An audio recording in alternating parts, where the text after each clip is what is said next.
¿Qué le ocurre a un niño soldado cuando la guerra ha terminado y la victoria es, bueno, total? ¿Qué se hace con el arma definitiva cuando ya no quedan enemigos a los que apuntar? Esta es la pregunta que late bajo la superficie de los textos que vamos a analizar hoy. Y para ello vamos a meternos de lleno en unos extractos de Ender en el exilio, de Orson Scott Card. Y ojo, que esto no es un spin-off cualquiera. Es la continuación canónica y directa de una de las novelas de ciencia ficción más importantes, El juego de Ender. Nuestra misión aquí no es simplemente resumir la trama, sino explorar las complejísimas secuelas de la victoria de Ender. Pero no en el campo de batalla, que eso ya es historia, sino los pasillos del poder en la Tierra y sobre todo dentro de su propia mente. Vamos a examinar la angustia de su familia, las maquinaciones políticas y la búsqueda personal de Ender para encontrarle un sentido al genocidio que él mismo provocó. Bien, pues empecemos por el principio. La historia arranca con algo que debería ser una noticia fantástica, ¿no? Una carta del coronel Graff a los padres de Ender. Anuncia que el niño héroe vuelve a casa. Sin embargo, hay algo en el tono que pone los pelos de punta. Habla de vigilancia continua, protección activa. No suena una bienvenida, ¿verdad? Para nada. Es que es una obra maestra de la comunicación codificada. Graff no le está escribiendo a unos padres, les está escribiendo a una facción política. Lo que les envía no es una felicitación, es una advertencia en toda regla. ¿Una advertencia? ¿En qué sentido? Les está diciendo, la guerra contra los insectores ha terminado, sí, pero en la Tierra acaba de empezar otra, una guerra civil encubierta. Y Ender, el niño que ganó la guerra, pues es el arma nuclear que todos quieren tener. O sea, la sugerencia de Graff, si lees entre líneas, es demoledora. Vuestro hijo está más seguro a años luz de su propio planeta. Y el impacto de esa advertencia cae como una bomba en su casa. Vemos la reacción de sus padres, John Paul y Teresa, y es un debate lleno de dolor, pero también de un pragmatismo brutal. Totalmente. La reacción de la madre, de Teresa, es la que cualquiera esperaría. Es visceral, puramente maternal. Quiere a su hijo de vuelta, y punto. Pero es el padre, John Paul, quien entiende las reglas del juego. Y sus palabras son escalofriantes, porque despojan a su hijo de su humanidad. ¿Cómo? ¿Qué es lo que dice exactamente? Lo llama el activo más importante que ha sobrevivido a la guerra. La gran arma. Al definirlo así, lo convierte en un objeto, no en una persona. Una vida normal, ir al instituto. Todo eso es una fantasía. Exacto. Es un objetivo andante. Pero lo que me parece más terrible no es solo la amenaza de los gobiernos. Los padres identifican un peligro mucho más íntimo y quizá más retorcido. Su propio hijo mayor, Peter. Hay una frase del padre que es clave. Dice que no le preocupa tanto que Peter intente explotar a Ender, sino lo que hará cuando descubra que no puede hacerlo. Y esa es una observación psicológica increíblemente aguda. Peter Wiggin no es un simple matón, es un sociópata con ambiciones napoleónicas. Su gran plan siempre ha sido cabalgar la ola de la fama de su hermano. Y la advertencia del padre implica que la frustración de Peter es más peligrosa que su ambición. Un Peter que no puede usar a Ender es un Peter que podría decidir eliminarlo del tablero para siempre. Por pura envidia. Por envidia y por despecho. Ante este panorama tan desolador, con amenazas por todas partes, uno pensaría que los padres están indefensos. Pero aquí la historia da un giro fascinante. Resulta que tienen un as en la manga. Aquí es donde vemos una lección increíble sobre el poder asimétrico. Los padres, que en teoría son los más débiles en este juego de niños genios, demuestran que la verdadera palanca no es la inteligencia bruta, sino el conocimiento íntimo de las debilidades del oponente. Y ellos conocen a sus hijos mejor que nadie. Claro. Saben dos cosas cruciales. La primera, que sus otros dos hijos, Peter y Valentine, son en secreto los dos comentaristas políticos más influyentes del planeta, Locke y Demóstenes. Y la segunda, y más importante, es que sus hijos creen que ellos son unos completos idiotas. Y deciden usar esa arrogancia en su contra. Es una especie de judo psicológico. En lugar de enfrentarse, van a manipularlos fingiendo ser la opinión pública ignorante. Es una estrategia brillante y a la vez terriblemente triste, ¿no? Tienen que tratar a sus propios hijos como si fueran potencias enemigas. Y vemos cómo lo ponen en práctica en una escena durante la cena. Es muy sutil. El padre le suelta a Peter como quien no quiere la cosa. Sí.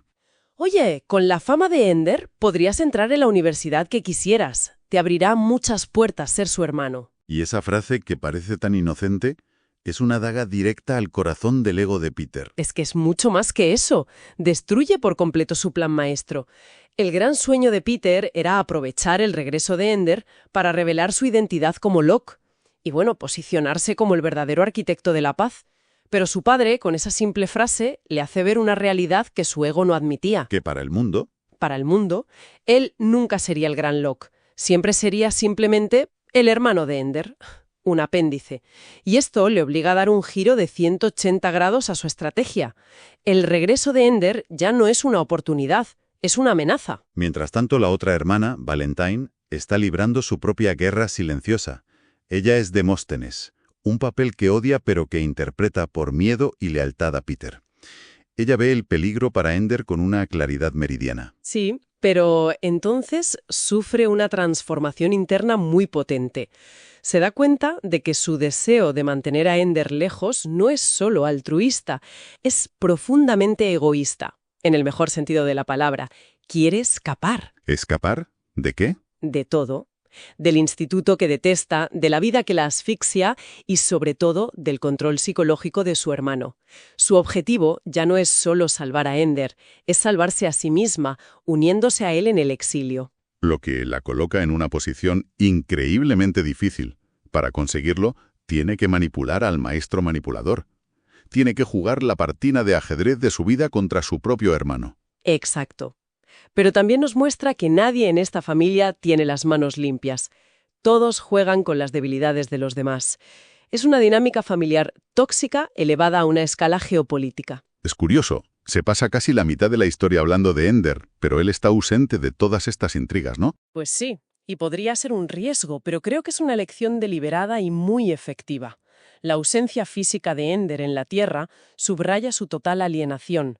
Mientras su destino se debate como si fuera una pieza de artillería, él está en la estación Eros, en un limbo existencial.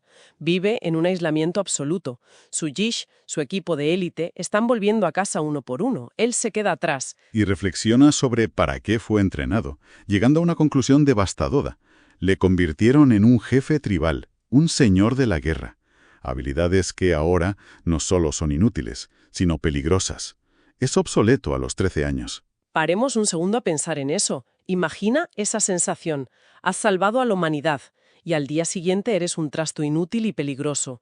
Es una crisis existencial que a la mayoría no le llega hasta la jubilación y a él le pilla en plena pubertad. Es el síndrome del veterano de guerra llevado al extremo más cruel. Pero no está inactivo. De hecho, está consumido por una única pregunta, una obsesión que dirige todos sus pensamientos. ¿Por qué moristeis? Esa es la pregunta que le atormenta. Y no es por culpa, o no solo por culpa. Es una cuestión de lógica militar. No puede entender su estrategia final. ¿Por qué reunir a todas tus reinas, a toda tu capacidad de reproducción, en un solo planeta, dejándolas vulnerables? No tiene ningún sentido. Va en contra de toda lógica. Y alguien se da cuenta de esta espiral en la que está Ender. ¿Alguien de su antiguo equipo intenta ayudarle? Alguien lo intenta, sí. Y de una forma muy directa.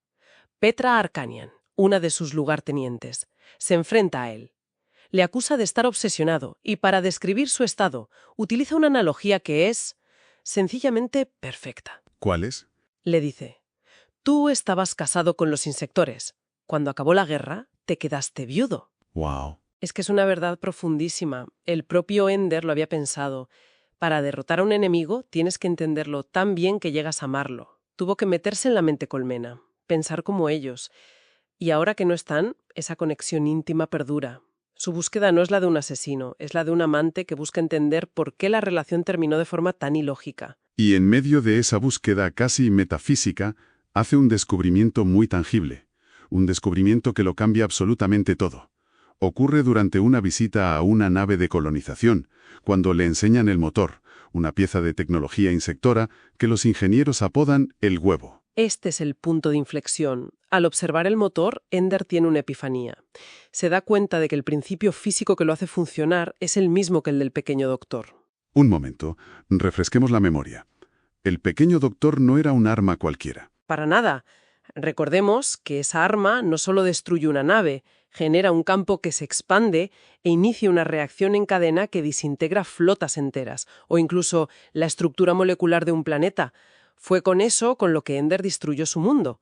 Y ahora se da cuenta de que el motor, el huevo, se basa en ese mismo principio. Los insectores, en esencia, le regalaron a la humanidad la tecnología para su propia extinción. O sea que ellos podrían haber usado esa misma tecnología como arma en cualquier momento, pero eligieron no hacerlo. Exacto, se la entregaron a sus enemigos. El misterio se vuelve infinitamente más profundo. Claro. Y esto no es solo un giro de la trama. Carr nos está diciendo que la línea entre un arma y una herramienta es puramente una cuestión de intención. Los insectores regalaron el viaje interestelar y la humanidad lo convirtió en un arma genocida. Esto debe cambiar por completo su perspectiva sobre su futuro. Totalmente. Su exilio deja de ser una huida política para convertirse en una misión personal, una peregrinación. En ese momento acepta el cargo de gobernador de la primera colonia. No por ambición, aborrece la idea. Lo hace porque esa colonia se va a establecer en uno de los antiguos planetas insectores y es la única manera que tiene de ir allí y buscar respuestas. Y así, la historia de estos fragmentos cierra el círculo. Vemos la reunión final de Ender con Graf. Para entonces las maquinaciones de Peter y Valentine han dado su fruto. Se ha alcanzado un acuerdo de paz, el Pacto de Locke, y una de sus condiciones es que Andrew Wiggin, el genocida, jamás podrá volver a la Tierra. Está oficialmente exiliado. Ender acepta su destino con una calma casi resignada. Ya ha encontrado su nuevo propósito.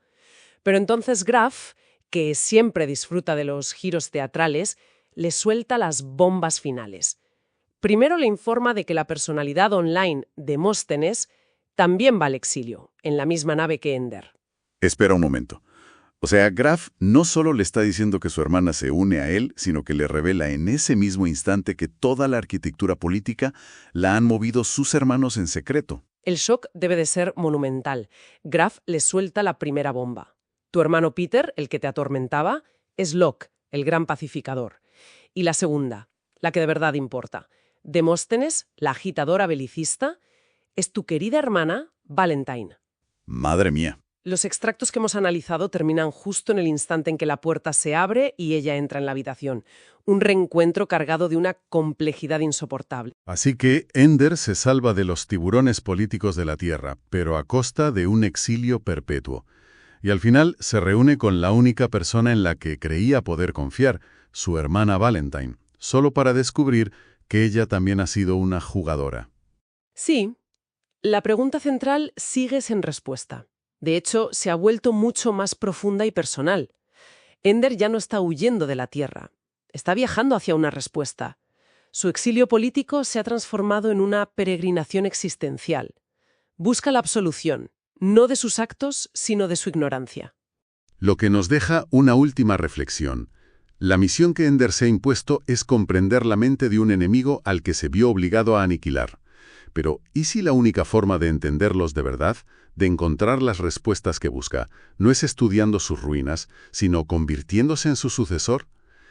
¿Y si para comprender a los muertos, debe convertirse en la voz de aquellos que ya no pueden hablar por sí mismos?